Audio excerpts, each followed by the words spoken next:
কালবৈশাখীর তাণ্ডবে লণ্ডভণ্ড সিপাহী জেলার ডিএম এবং এসপি অফিসের উল্টো দিকে ওরিয়েন্ট ইংলিশ মিডিয়াম স্কুলের বিস্তীর্ণ এলাকা।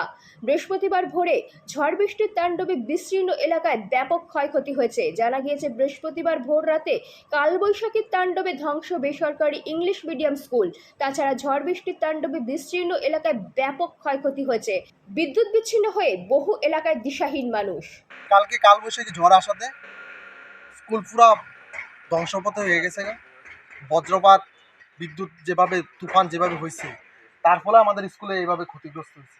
ঠিক আছে, আমাদের স্কুলের মধ্যে প্রচুর জিনিস আছে, যেমন বই, খাতা, এরপরে স্কুলের নতুন ড্রেস, ব্যাগ সব কিছু জলে ভিজে গেছে।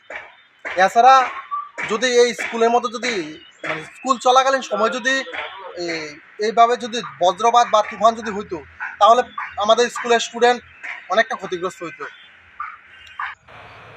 ওই তো গাড়িটা খুঁটি তার মার পড়ে ওই গাছগুলো ভাঙ্গা, লেট্রিন ভাঙ্গা, কি অবস্থা! লেট্রিনের চাল নিচে উড়াইয়া ট্যাঙ্কিটা ভাঙ্গা গেছে। এখন যদি এটা রাখতে হয়েছে তো সারত, যদি এটা দিনে হইতো কি হইলো, পোলাপান তো ডরে। আর এই যে কারেন্টের একটা তার ফিলারটা দিছে, দেন কোন জায়গাতে এই যে নুইয়া দিছে গুড়া, ওই যে তার সিটটা দিছে, এটা তো পুরা ফললে এদিক দিয়ে পড়বো গাছে, এটার উপরে এদিকে তারা খুঁটি দেবে ধরনের নিয়ম আসলো না। এই যে এটা কিন্তু নতুন লেট্রিনের ট্যাঙ্কি আসলো। কালকে প্রায় 3টার সময় খুব জোরে তুফান আসছে। তুফান হওয়ার ফলে আমার দোকান পুরো উড়ে নিয়ে গেছে।